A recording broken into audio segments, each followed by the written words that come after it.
Hi அஸ்ஸலாமு அலைக்கும். எல்லாரும் எப்படி இருக்கீங்க? வெல்கம் பேக் டு சுஜா சமையல்.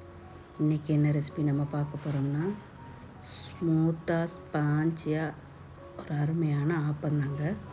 ஈஸியான முறையில் நான் இப்படி தான் செய்வேன். இதே மெத்தடில் இதே மாதிரியே நீங்களும் செஞ்சு சாப்பிட்டுட்டு எப்படி இருக்குன்னு சொல்லுங்கள்.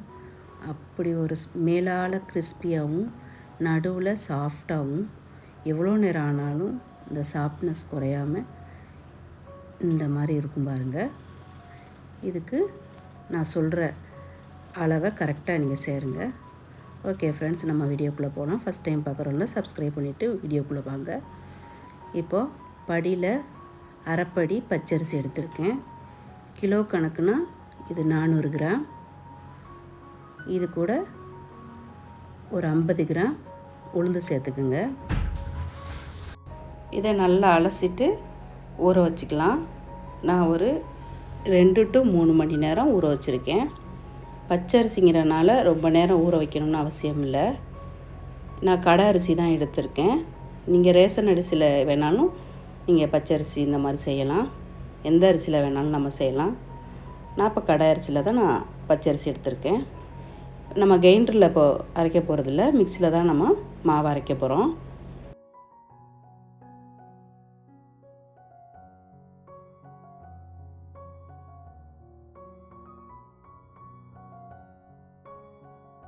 ஓகே, இப்போ நம்ம அரிசி கூட வடித்த சோறு சேர்த்துக்கலாம். நான் இப்போ ஒரு கப் எடுத்திருக்கேன். கப்புனா ஒரு ஆள் சாப்பாட்டு அளவு சோறு எடுத்திருக்கேன். ஒரு பவுல் நிறைய. இதை நம்ம 2 பேஜாக நம்ம அரைச்சிக்கலாம். கொஞ்சமாக தண்ணி ஊற்றி அரைச்சிக்கலாம். இந்த அளவுக்கு நம்ம அரைச்சா போதும். ரொம்ப குறக்குறன்னு இருக்கக்கூடாது, நைஸாகவும் இருக்கக்கூடாது. மீடியம் ஸ்டேஜில் நம்ம அந்த மாதிரி அரைச்சி வச்சுக்கலாம்.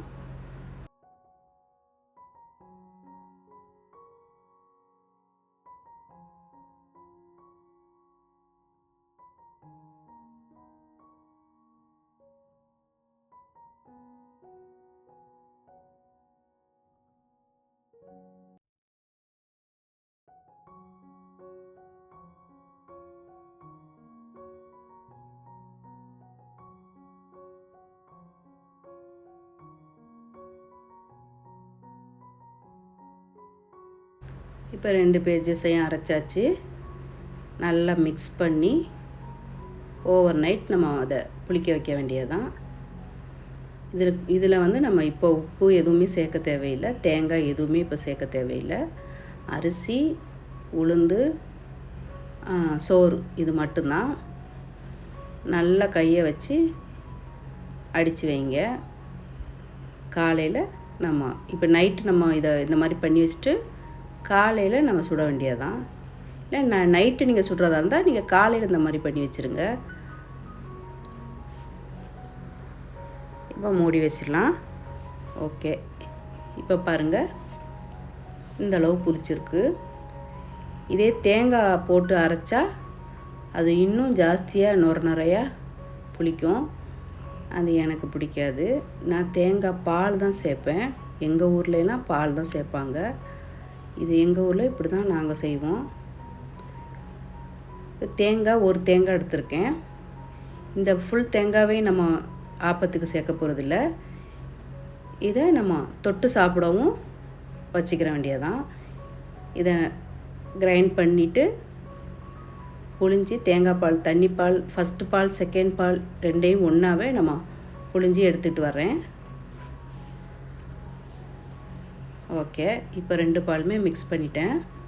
இது நம்ம ஆப்பம் சுட்டு தொட்டு சாப்பிட்றதுக்கு அது கொஞ்சமாக உப்பு போட்டு ஓரமாக வச்சுக்கலாம். இப்போ நான் மாவில் என்னென்ன சேர்க்குறேங்கிறத இதை கொஞ்சம் கவனமாக பாருங்கள். இந்த மாவில் நான் இப்போ ஒரு முட்டையை மிக்சியில் இந்த மாதிரி அடிச்சிட்டு வந்துட்டு இந்த மாவில் சேர்த்துக்கணும். இது உங்களுக்கு முட்டை கவுச்சி வேணாம் அப்படின்னா ஸ்கிப் பண்ணிடுங்க, இது ஆப்ஷன் தான். ஆனால் முட்டை ஊற்றினா இன்னும் சாஃப்டாக இருக்கும். ஸோ அதனால் நாங்கள்லாம் முட்டை தான் சேர்க்குவோம். உங்களுக்கு பிடிக்கலான்னு நீங்கள் ஸ்கிப் பண்ணிடுங்க. இப்போ கொஞ்சம் சால்ட்டு சேர்த்துக்குங்க, ஒரு 1/2 டேபிள் ஸ்பூன். இப்போ கொஞ்சம் சர்க்கரை, 1 டேபிள் ஸ்பூன் சர்க்கரை. இது கூட கொஞ்சமாக ஒரு 1/2 பிஞ்ச் சோடாப்பூ, ஆப்பச்சோடா. இந்த மாதிரி தண்ணியில் மிக்ஸ் பண்ணிக்கோங்க. அப்படியே நேரடியாக சேர்த்திங்கன்னா அங்கங்கே திப்பியாக நிற்கும். இந்த மாதிரி தேங்காய் பாலில் மிக்ஸ் பண்ணிவிட்டு இப்போ நல்லா கலக்கிக்க வேண்டியதான்.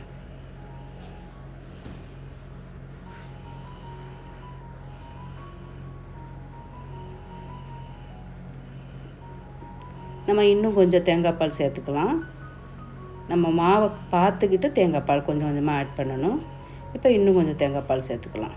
மாவு இருக்கிற பக்குவத்தில் தான் ஆப்பம் வந்து நல்லா வரும். இந்த மாதிரி கரெக்டாக தண்ணினும் இல்லாமல் திக்காகவும் இல்லாமல் கரெக்டான இந்த பதத்தில் நம்ம மாவை எடுத்து சுட வேண்டியதான். சட்டியை கொஞ்சம் நல்லா சூடாக வச்சுக்குங்க. ஹீட் பண்ணிவிட்டு தான் நம்ம மாவை சேர்க்கணும். நீங்கள் லோ ஃப்ளேமில் ஹை ஃப்ளேம்லேயே மாற்றி வச்சுக்கணும். இப்போ நம்ம மூடிட்டு இப்போ லோ ஃப்ளேமில் வச்சுக்க வேண்டியதான். மீடியம் ஃப்ளேமில் வச்சு பார்த்தா, இல்லைன்னா நடுவில் வேகாது. ஓரங்கள் மட்டும் கருவி போகும், நடுவில் வேகாது. பாருங்கள், இந்த மாதிரி அழகாக ஸ்மூத்தாக ஸ்பாஞ்சாக நமக்கு கிடச்சிருச்சு. ஆப்பம் வந்து யாருக்கு தான் பிடிக்காது சொல்லுங்கள்? சின்னவங்கள்லேருந்து பெரியவங்க வரைக்கும் ஆப்பம் பிடிக்கும்.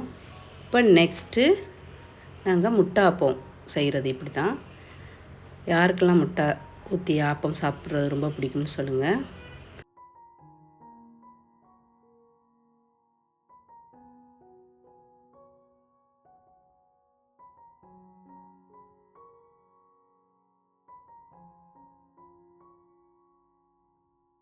இந்த மாதிரி பொத்து ஊற்றி சிம்மில் வச்சிடணும். அப்போ தான் நடுவில் வேகும். மிக்ஸ் பண்ணிவிட்டு நீங்கள் இந்த மாதிரி செய்யுங்க. உங்களுக்கு இந்த வீடியோ பிடிச்சிருந்தா லைக் பண்ணுங்கள், சப்ஸ்கிரைப் பண்ணுங்கள், எப்படி இருக்குன்னு கமெண்ட் பண்ணுங்கள். இப்போ பாருங்கள், சூப்பராக முட்டாப்பம் ரெடி ஆயிடுச்சு. ஓகே, இது வந்து நம்ம குழம்பு கூட வச்சு சாப்பிடலாம்.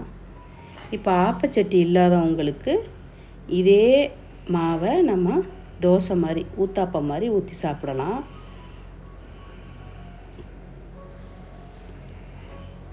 இவ்வளோதான். இந்த மாதிரி வச்சு நம்ம தேய்க்கக்கூடாது, திருப்பியும் போடக்கூடாது. இப்போ மூடி போட்டு மீடியம் ஃப்ளேமில் வச்சு எடுக்க வேண்டியதான். சூப்பரான தோசை ரெடி ஆயிடுச்சு. ஊத்தாப்பம்னு சொல்லலாம். இதுவும் சாஃப்டாக இருக்குது, அதாவது ஓரங்கள் கிறிஸ்பியாக இருக்காது, இது நல்லா சாஃப்டாக இருக்கும். அவ்வளோதாங்க. இந்த மாவு வச்சு நம்ம என்ன வேணாலும், எந்த டைப்பில் வேணாலும் நம்ம ஊற்றி சாப்பிடலாம். இப்போ இந்த முட்டை ஆப்பத்துக்கு இன்றைக்கி எங்கள் வீட்டில் மீன் குழம்பு வச்சுருந்தேன். தொட்டு சாப்பிட்டு பார்த்தா அப்படி சூப்பராக இருந்துச்சு. செம்ம டேஸ்ட்டாக இருக்குங்க. ஆப்பம்னாலே தேங்காய் பால் தான். நெக்ஸ்ட் ஆப்பத்துக்கு தேங்காய் பால் வச்சு அது கூட நாட்டு சர்க்கரையை தூவி சாப்பிட்டு பாருங்கள், சூப்பராக இருக்கும். ஓகே ஃப்ரெண்ட்ஸ், திரும்பவும் நான் கேட்குறேன், இந்த வீடியோ உங்களுக்கு பிடிச்சிருந்தா லைக் பண்ணுங்கள், ஷேர் பண்ணுங்கள், சப்ஸ்கிரைப் பண்ணுங்கள். இவ்வளோ நேரம் பொறுமையை பார்த்ததுக்கு தேங்க்யூ ஃபார் வாட்சிங். பாய். இதுபோல் அடுத்த வீடியோவில் சந்திக்கலாம். அஸ்ஸலாமு அலைக்கும்.